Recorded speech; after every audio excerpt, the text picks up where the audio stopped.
नमस्कार, आपण पाहत आहात केपी महाराष्ट्र प्राईम न्यूज. बातमी मागचं सत्य, निर्भीड, निष्पक्ष आणि विश्वासार्ह. KP Maharashtra prime news.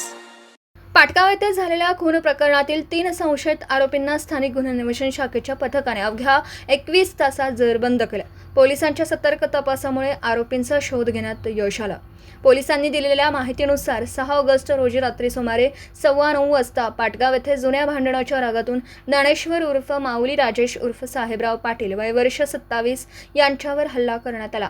या घटनेत त्यांचा मृत्यू झाला. या प्रकरणी मिरज ग्रामीण पोलीस ठाण्यात गुन्हा दाखल झाल्यानंतर स्थानिक गुन्हे अन्वेषण शाखेचे पोलीस निरीक्षक संजय जाडे यांच्या मार्गदर्शनाखाली पथक तयार करण्यात आलं. पोलीस उपनिरीक्षक महादेव पवार व त्यांच्या पथकाने तांत्रिक माहिती तसेच गोपनीय बातमीदारांच्या आधारे तपास सुरू केला. तपासादरम्यान संशयित आरोपी अक्षय पांडुरंग माने वय वर्ष 30, सचिन सूर्यकांत देशमुख वय वर्ष 19 आणि विवेक उर्फ धनराज मधुसूदन पवार वय वर्ष 23 यांचा सहभाग समोर आला. पोलिसांनी मिळालेल्या गोपनीय माहितीनुसार 3ही आरोपी पाटगाव येथील गडदेव डोंगराजवळील डाक बंगला खिंड परिसरात लपून बसल्याचं समोर आलं. त्यानंतर पोलिसांनी तात्काळ कारवाई करत 3ही संशयितांना ताब्यात घेतला.